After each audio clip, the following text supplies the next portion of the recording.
ถ้าใจคิดตำหนิคอยติเตียนจนปวดหัววิงเวียนกับข่าวสารเป็นไข้สุดหยุดวิพากษ์หยุดวิจารณ์นับเป็นกรรมยาวนานทับถมตน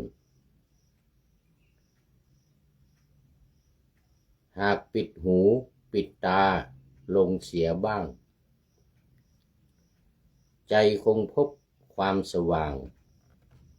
ส่างสับสนแค่ได้ฟังได้ยินสิ้นกังวลมันคุมใจของตนแต่ละวันใครอดรนทนไม่ได้ไม่สงบคิดปรุงแต่งไม่สยบขาดสะบั้น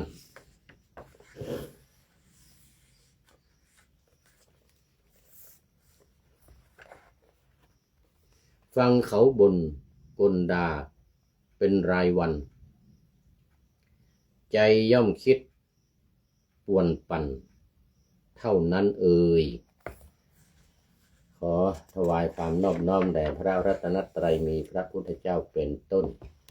ขอถวายความเคารพพระมหาเถระพระเถรานุเถระเจ้าคณะพระสังฆาธิการทั่วโลกมีพระเดชพระคุณพระธรรมเสนาบดีเจ้าคณะภาค7วัดพระธาตุดอยสุเทพเป็นต้นและขออำนวยพรแด่ท่านผู้ฟังท่านผู้ชมสาธุชนพุทธบริษัททั้งหลายวันนี้รายการธรรมทัศน์ของวัดพระธาตุดอยสุเทพออกอากาศทางสถานีวิทยุวปท2จังหวัดเชียงใหม่มีร้อยเอกจำนงปัญญาวัฒโนเป็นหัวหน้าสถานีและอาตมาภาพพระครูปริยัติยานุศาสตร์เป็นผู้บรรยายเป็นประจำทุกวันเวลา 7:30 นาทีถึง 8 นาฬิกาวันนี้ก็บันทึกเสียงล่วงหน้ามา4 วันรายการก็คงจะนำออกอากาศในวันมะลือมะเรื่องไปทางโน้น ถ้าวันที่ท่านผู้ฟังที่ฟังเหตุการณ์ที่เกิดขึ้นมันอาจจะล้าสมัยเพราะว่าเวลาที่พูดนี้มันก่อนหลายวันนะก็ขออภัยด้วยนะผ่านทาง Facebook ไลฟ์สวัยเทพบุญ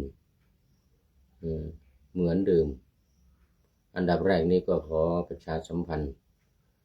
งานวันกตัญญูของวัดป่าแดงมหาวิหารซึ่งเป็นวันคล้ายวันเกิดของพระเดชพระคุณหลวงพ่อพระครูโคสิทธิ์ปริยัติยาภรณ์หลวงพ่อเจ้าคณะตำบลสุเทพเขต 1วัดป่าแดงมหาวิหารซึ่งจะมีอายุวัฒนมงคลครบ76 ปีในวันที่26พฤษภาคม2569นี้ก็จะมีพิธีเจริญพระพุทธมนต์สืบชะตาหลวงนะเวลา 8-9 นาฬิกาเป็นต้นไปนอกจากนี้ก็ยังจะมีการสวดมัตติกาบังสุกุลทักษิณานุปทานอุทิศส่วนกุศลไปให้บรรพบุรุษมีพระเจ้า3 ฝั่งแกน3 ฝั่งแกนเป็นต้นทางสงฆ์ก็มีอดีตเจ้าอาวาสวัดป่าแดงที่มรณภาพไปแล้วมีครูบาอ่องเป็นต้นดังนั้นก็ขอประชาสัมพันธ์เชิญชวนญาติโยมสาธุชนของวัดป่าแดงวัดไฟหินวัดอุโมงค์ ในตำบลสุเทพในอำเภอเมืองเชียงใหม่และอำเภอลี้จังหวัดลำพูนศรัทธาญาติโยมวัดบ้านกลางตำบลลี้หลวงอำเภอลี้จังหวัดลำพูนเพราะว่าเป็นบ้านเกิดของพระเดชพระคุณหลวงพ่อพระครูโคสิตปริยัตยาภรณ์ให้ได้รับทราบและมาร่วมกันเหมือนทุกๆปีที่ผ่านมาโดยพร้อมเพรียงกันเอาละตอนนี้ก็เข้ามาสู่เนื้อหาของธรรมะในรายการวันนี้ขึ้นเรื่องใหม่สมัยที่พระบรมศาสดาสัมมาสัมพุทธเจ้าประทับอยู่ในพระเวรุวันกรุงราชคฤห์แคว้นมคธปัจจุบันนี้อยู่ในรัฐพิหารในปัจจุบันทรงปรารภนางลูกสุกรกินคูดตัวหนึ่งตรัสพระธรรมเทศนานี้ว่ายะถาปิมูเลเป็นต้นมาดูความหมายก่อนแปลว่าต้นไม้เมื่อรากไม่มีอันตรายยังมั่นคงถึงบุคคลตัดแล้วย่อมงอกขึ้นได้อีกทีเดียวยะถาปิแม้ฉันใดยะถาปิแม้ฉันใดทุกนี้เมื่อตัณหานุสัยอันบุคคลยังขจัดไม่ได้แล้วย่อมเกิดขึ้นร่ำไปแม้ฉะนั้นก็เปรียบเทียบกันระหว่างต้นไม้ที่มีรากยังลงในดินไปในทิศทั้งสี่ทิศตะวันออกใต้ตกเหนือแล้วก็ทิศทั้งห้าทิศภายใต้ลงไปดิ่งลงไปข้างล่างห้ารากเนี่ยยังลงไปเนี่ยแต่ว่าถูกตัดก็ถูกตัดข้างบนดินไม่ได้ตัดรากตัดข้างบนตัดตอมันเหลือแต่ตอหรือตัดกิ่งตัดก้านอะไรเหลือแต่ต้นมันอย่างเงี้ยมันก็ย่อมจะโปร่งใบขึ้นมาอีกดังในอรรถกถาแก้ว่าบรรดาบทเหล่านั้นบทว่ามูเลเป็นต้นความว่าเมื่อรากทั้งห้าของต้นไม้ใดซึ่งทอดตรงแนวไปในทิศทั้งสี่และในภายใต้ทิศทั้งสี่ทิศใหญ่ทั้งสี่ลงภายใต้ชื่อว่าไม่มีอันตรายเพราะอันตรายชนิดใดชนิดหนึ่งบรรดาอันตรายมีการตัดการผ่าและการเจาะเป็นต้นชื่อว่ามั่นคงเพราะถึงความเป็นของมั่นคงต้นไม้นั้นแม้ถูกบุคคลรานแล้วณเบื้องบนย่อมงอกขึ้นได้อีกทีเดียวด้วยอำนาจกิ่งใหญ่น้อยฉันใดทุกนี้ที่ต่างด้วยทุกมีชาติที่ทุกเป็นต้นเมื่ออนุสัยคือความนอนเนื่องแห่งสันตัณหาอันเป็นไปในทางทวารหกอันพระอรหัตตมัคคยานยังไม่ขจัดคือยังไม่ตัดขาดย่อมเกิดร่ำไปในภพนั้นๆจนได้ฉันนั้นเหมือนกันก็คือว่าต้นไม้ที่ถูกตัดเบื้องบนคือตั้งแต่ลำต้นขึ้นไปเนี่ยไม่ถูกตัดรากนะรากทั้งสี่ยังอยู่เหมือนเดิมชื่อว่าปลอดภัยไม่มีอันตรายรากที่ยังยิ่งโดยเฉพาะรากที่ยังลงไปภายใต้ตรงลงไปดูดน้ำใน บาดาลนู่นขึ้นมา ล่างนี่นะล่างตรงกลางตรงลงไปด้านล่างนี่นะโอ้ยาวแล้วก็ถึงบาดาลเราไปดูดน้ำขึ้นมาต้นไม้นั้นก็ผลิดอกออกใบตามปกติได้ตามปกติได้มันมีความมั่นคง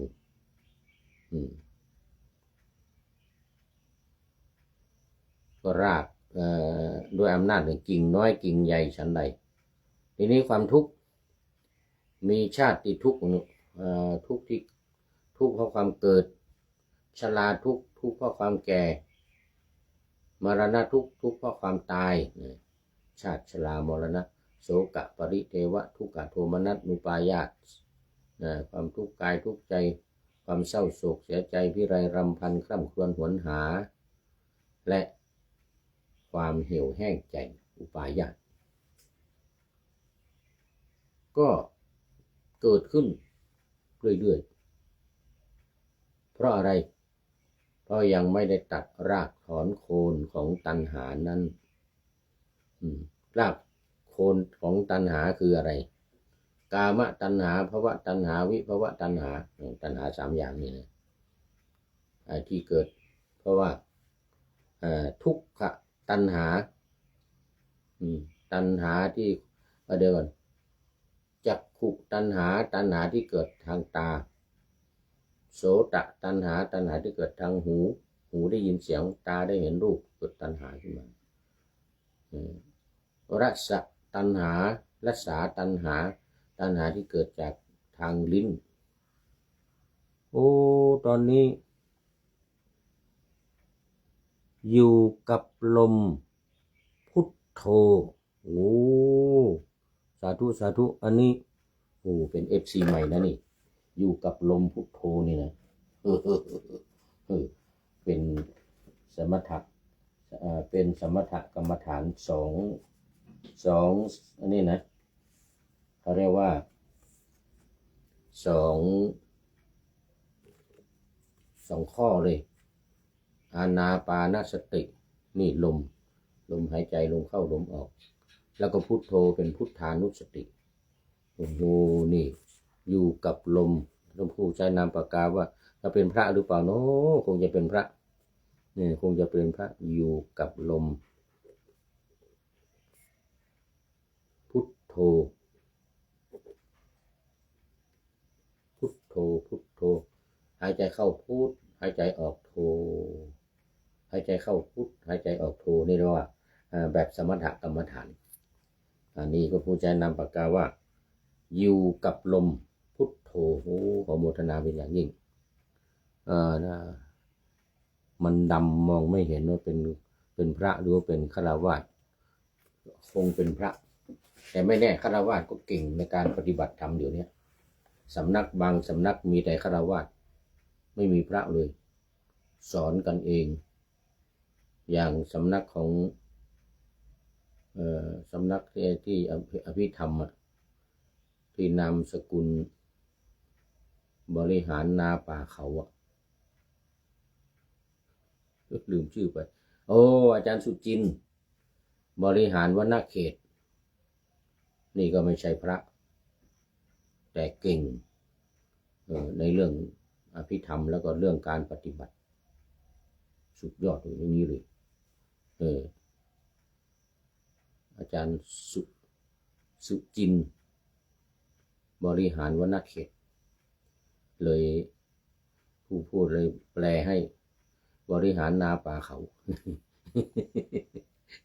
อาจารย์สุจินต์นะหนูเก่งมากแต่นี่ก็มันดำมันไม่ชัดเจนถ้าเป็นพระก็ขออภัยด้วยนะครับต่อมาตามมาด้วยกุ้งนฤมลโอ้ยมกุ้งกราบนมัสการข้าหลวงตาโอ้นี่จากประเทศอังกฤษ UK ที่วัดพระสิงห์ UK บ้านของยงกุ้งนี่อยู่ไกลอยู่ไม่ไกลจากวัดพระสิงห์ UK ในเมืองลันคอน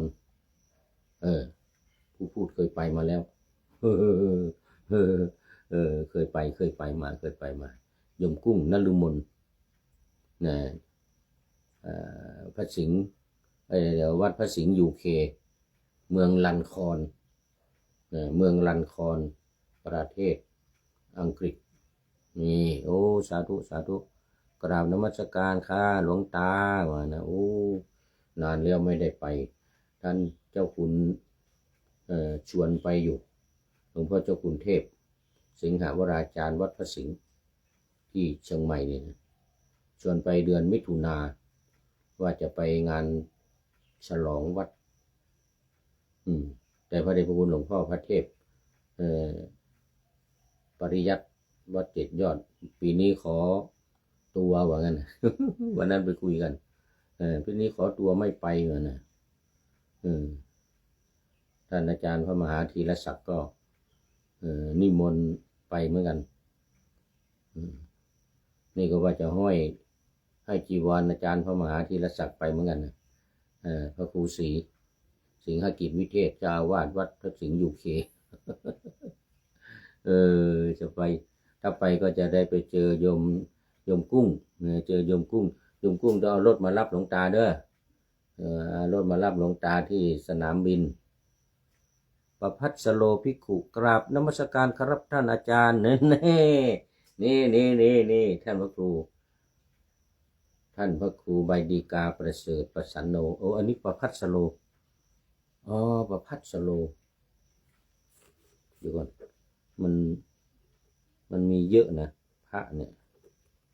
เดี๋ยวก่อนมันงงบางทีว่าพัสโลประสันโนพระพัสโลภิกขุ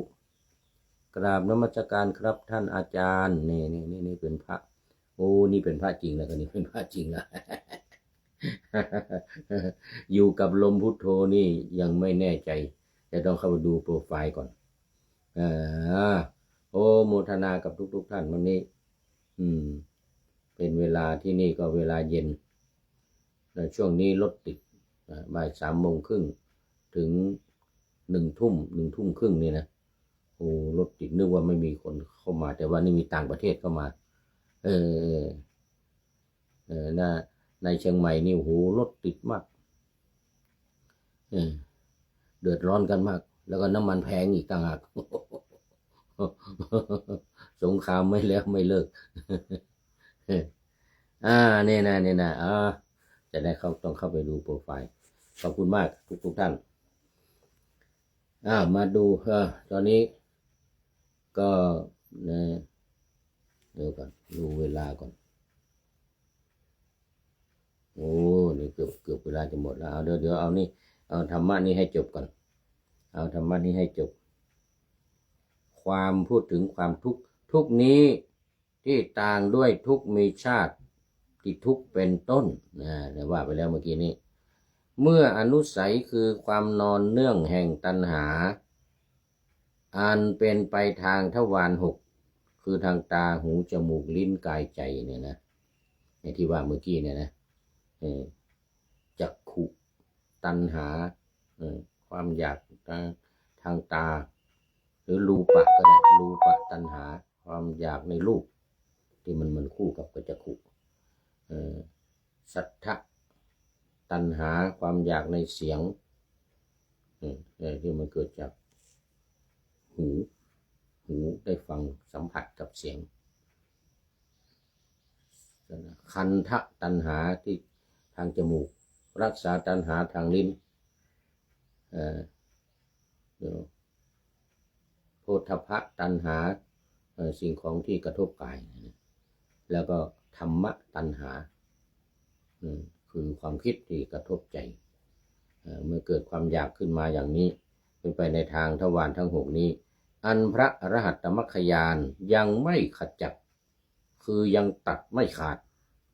แล้วย่อมเกิดร่ำไปความทุกข์ก็ย่อมเกิดร่ำไปในภพนั้นจนได้ฉันนั้นเหมือนกันแลเนี่ยเอาไว้แค่นี้ก่อนเขาดีมันคาถานี่มันยาวจะได้มาเล่าเรื่องประกอบเรื่องประกอบก็คือเรื่องนางลูก นางลูกสุกรนางลูกสุกรที่กินคูดกินคูดกินขี้อยู่ตัวหนึ่งได้ยินว่า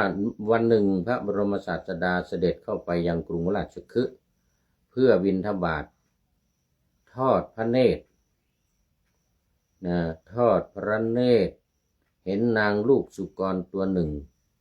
จึงได้ทรงทำการแย้มพระโอษฐ์ให้ปรากฏยิ้มแย้มไม่ใช่ยิ้มธรรมดามีแย้มเห็นฟันด้วยพระพุทธองค์ถ้าแย้มนี่ถ้ายิ้มนี่ไม่เป็นไรถ้าแย้มนี่โอ้ต้องมีเรื่องแน่ๆส่วนใหญ่พระอานนท์ก็พระอานนท์อยู่ใกล้ชิดก็จะทูลถามว่ามีอะไรเกิดขึ้นอย่างนั้นอย่างนี้ทอดพระเนตรนางลูกสุกรตัวหนึ่งจึงได้ทรงการแย้มพระโอษฐ์ให้ปรากฏเมื่อพระองค์ทรงทำการแย้มพระโอษฐ์อยู่พระอานนท์เห็นไหมว่าแล้วลิ้นไม่ทันเข้าปาก พระอานนท์เถระได้เห็นมณฑลแห่งทัศโนภาสนั่นแน่ใช้ศัพท์เหลือกินเหลือเกินซึ่งเปล่งออกจากช่องพระโอษฐ์ทัศโนภาสโดยที่จะออกจากพระโอษฐ์ของพระศาสดาจึงทูลถามเหตุแห่งการแย้มพระโอษฐ์ว่าพระเจ้าข้าอะไรหนอแลเป็นเหตุอะไรเป็นปัจจัยแห่งการทำการแย้มให้ปรากฏนี่ลำดับนั้นพระศาสดาตรัสกับพระอานนท์นั้นว่าอานนท์เธอเห็นนางลูกสุกรนั้นไหมพระอานนท์ทูลว่าเห็นพระเจ้าข้าว่านะพระศาสดาตรัสว่านางสุกรนั้นได้เกิดเป็นแม่ไก่เคยเป็นแม่ไก่อยู่ในที่ใกล้โรงฉันแห่งหนึ่งอยู่ในวัดด้วยนะในศาสนาของพระผู้มีพระภาคทรงพระนามว่ากกุสันทะโกนาคมนะกัสสปะโอ้นี่กกุสันทะโกนาคมนะกัสสปะโกตมะโอ้อันนี้ถ้าเป็นภัตตกัปห้าพระองค์เริ่มจากกกุสันทะเพราะว่าถ้า8พระองค์นี้จะเริ่มจากวิปัสสีมาโอ้ตอนนี้ประภัสสโรภิกขุบอกว่าก็อยู่กับพระอาจารย์ตั้งแต่เชียงใหม่วัดฝายหินครับประภัสสโรภิกขุอยู่ที่วัดฝายหินมันนานมาแล้วโอ้และติดตามเข้ามาด้วยอีกท่านหนึ่งปู่มั่งคั่งโอ้โหร่ำรวยองค์ดำแสนสิริจันทรานี่เดี๋ยวก่อนปู่มั่งคั่งนี่นะต้องเขียนไว้ก่อนปู่มั่งคั่งองค์คำแสนสิริจันทราองค์คำแสนสิริจันทราองค์คำแสนสิริจันทราอยู่กับพระอาจารย์ตั้งแต่เชียงใหม่วัดฝายหินครับโอ้นานมาแล้วประภัสสโรนี่นะพอนึกได้นี่ก็ไม่ได้อยู่วัดฝายหินมา9 ปีแล้ว7-8 ปี9 ปีมานี้แล้วออกจากวัดฝายหินมาเมื่อ2562แล้วก็ประภัสสโรนี่เดี๋ยวเราไม่ทราบว่าตอนนี้อยู่วัดไหนเนาะประภัสสโรเราสาธุหมดเวลา ดูไฟทุ่มมาหมดเวลาพูดถึงเรื่องลูกสุกรตัวหนึ่งเนี่ยที่พระอานนท์เนี่ยเป็นไก่ในสมัยพระเจ้ากกุสันทะนางไก่นั้นฟังเสียงประกาศธรรมของภิกษุผู้เป็นโยคาวจรรูปหนึ่งสาธยายวิปัสสนากรรมฐานอยู่นั่นสวดกรรมฐานไม่ใช่ธรรมดานะจุติจากอัตภาพนั้นแล้วได้เกิดในรา ตระกูลเป็นราชธิดาพระนามว่าอุพลีโอ้อุพลีนี่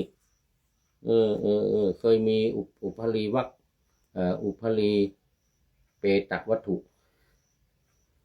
อันนี้อยู่ในพระไตรปิฎกเปตวัตถุพระไตรปิฎกเล่มที่26ในการต่อมาพระนางเสด็จเข้าไปยังสถานที่ที่ถ่ายอุจจาระทอดพระเนตรเห็นหมู่หนอนแล้วยังปูรวสัญญาโอ้ในอสุภกรรมฐานปุรวสัญญาให้เกิดขึ้นในที่นั้นได้ปฐมฌานแล้วนั่นแน่ไม่ใช่ธรรมดานางดำรงอยู่ในอัตภาพนั้นจนสิ้นอายุจุติจากอัตภาพนั้นแล้วเกิดในพรหมโลกก็แลพระนางครั้นจุติจากอัตภาพนั้นแล้วสับสนอยู่ด้วยอำนาจคติจึงเกิดในกำเนิดสุกรในบัดนี้เราเห็นเหตุนี้จึงได้ทำการแย้มให้ปรากฏภิกษุทั้งหลายมีพระอานนทเถระเป็นประมุขสดับเรื่องนั้นแล้วได้ความสังเวชเป็นอันมากเอาละไปแค่นี้ก่อนหมดเวลาเดี๋ยววันต่อไปจะได้มาต่ออีกเรื่องของนางสุกรเนี่ยนะชื่ออุพลีเนี่ยราชธิดาอุพลีนี่เป็นอุพลีวรรคเลยนะในพระไตรปิฎกเล่มที่26อุพลีเปติวัตถุเอาละไว้แค่นี้ก่อนหมดเวลาตอนนี้ต้องวันพรุ่งนี้ค่อยมาต่อวันนี้ใครโอ้ปู่มั่งคั่งองค์คำแสนสิริจันทราเป็นท่านสุดท้ายเข้ามาวันนี้เป็นปริโยสานกัลยาณังมีความงามในที่สุด ตอนนี้เรียกว่าFC ผู้เข้ามาในท่ามกลางเราจะเรียกว่ามัชเชกัลยาณังนะ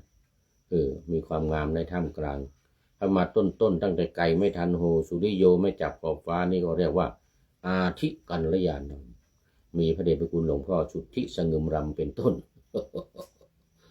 วันนี้ก็เข้ามาตั้งแต่ไกลไม่ทันหูขอบคุณหลวงพ่อมาก